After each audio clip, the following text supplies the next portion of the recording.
Hi guys, and welcome back to the channel.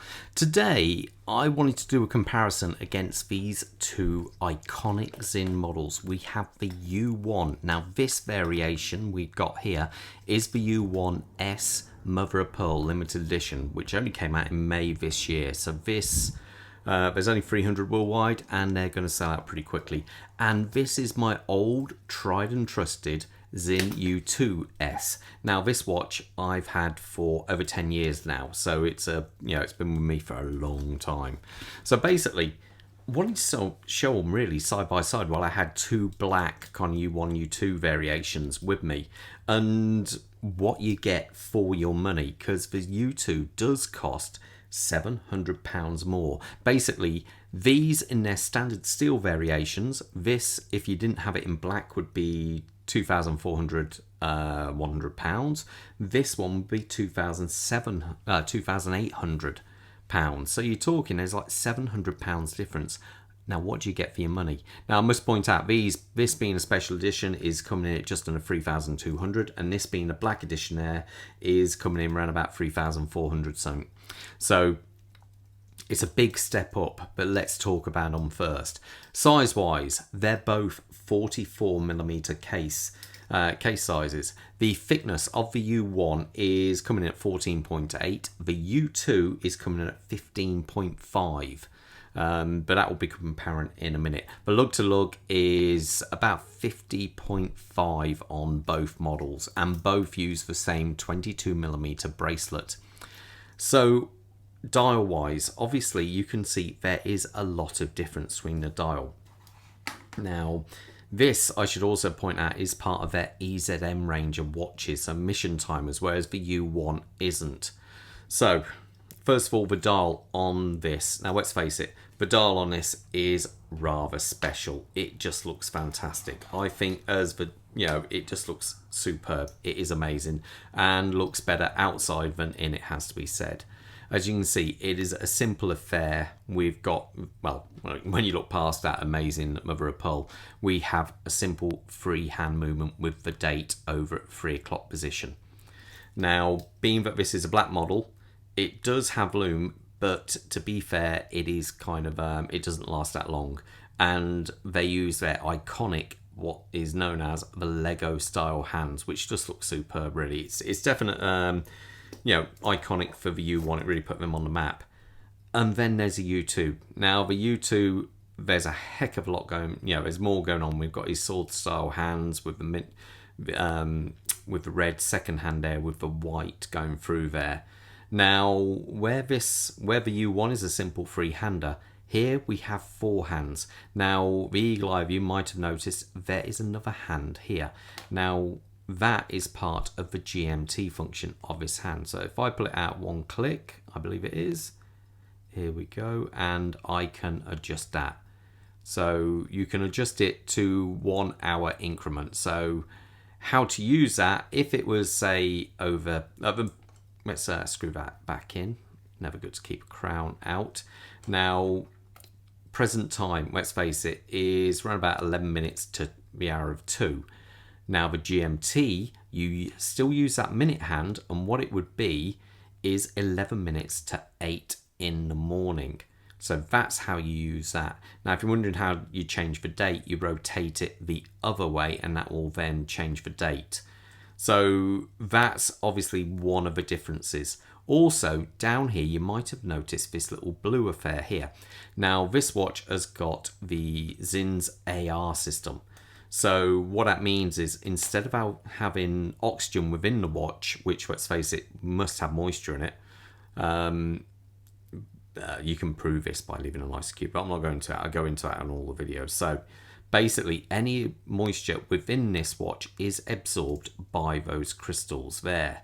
And I believe there's 3 of them in there, but I can't remember exactly. But that's what that is for down there. So it's a little bit of a busier dial, but that's how that one, you actually read it. Now, the Lume on this is obviously far superior to the Lume on that, but that's just because that has got the special black coating on there.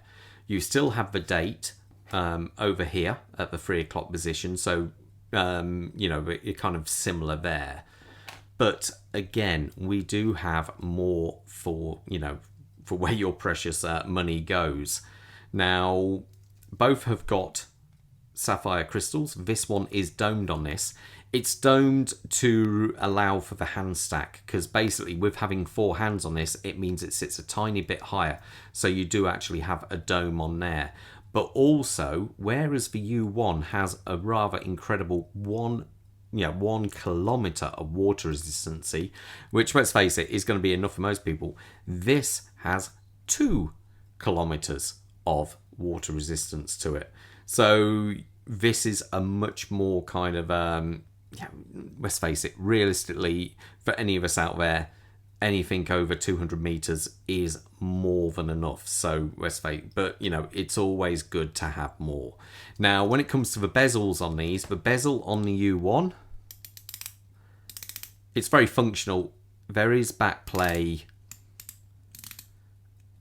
but you know, it's, to be fair, it's not my favorite bezel on the Sinn models, but this is a design dating back to 2008. It has got the captive bezel system, so instead of being able to just prise a crystal off like you can on Rolexes and things like that, we just put a pry tool under there, or if you were accidentally knock it while you were underwater, that would be a problem. This has a captive ring system, so if these screws on the side basically push a ring around a groove on the case, securing it, but also means it's easier to take off. If you just undo the 3 screws, bearing in mind not to touch that one, that bezel will just lift off. Nice and simple. And it's also been hardened with their Tagment technology, which is a surface treatment which makes it incredibly hard to scratch. Now, I'm not going to say it's impossible, because obviously, you know, they can be scratched, but we have tested one of these up against a brick wall, and the brick wall came off worse than the actual bezel did, albeit that was in silver. But that was the silver isn't quite as hard as a black. These are around about 1800 Vickers, silver is around about 1200. Now, this one here has the same bezel with the screwed in feature. Now, I've had this watch 10 years, so it gives you an idea how good the black hard coating is. But see the bezel on this one, I would say it definitely sounds better. It's got a better sound to it, but it's still black backplay to it. But I personally prefer the bezel on this one. It does line up. You have an adjustment system on the back of it. I've had this off here, and you can actually put the springs, which are on the back, in a different hole if you wish to adjust it. So, you know, I would give the upper hand there to this one. It's just got simply a nicer action to it. Now, the cases on both watches, the case is actually the same, to be fair, on the watches. So you've got no problem there. You both have screw down crowns on them. So, yeah, as you can see, pops out there, no problem. Now, when it comes to the back of each watch, obviously the big thing there, it just says U2 2000 meters. And on this one, it says U1 1000 meters on this one. So they're both very, very capable divers, but this still has a little bit more tech in it. Whereas this watch just uses standard Mobius oils, this watch has special oils in there. Now, what that means is every single one of these watches made at the factory is then basically frozen. It's took down to minus 40 degrees, every single one, and they test for timekeeping. Now, the oils they use are obviously far superior for this, and not only do they take it down to minus 40 centigrade, they then take it all the way up to plus 80 centigrade, which would be a nightmare for most oils because they'd simply become too viscous.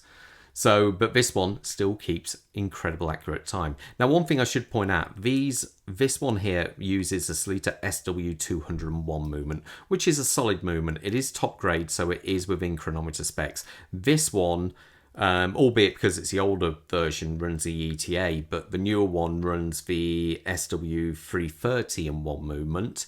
Now, I put this on the time grapher, and to be fair, considering this watch is 10 years old, hasn't been serviced, it's still running high amplitude and it's running pretty well 0, which is incredible, really impressive.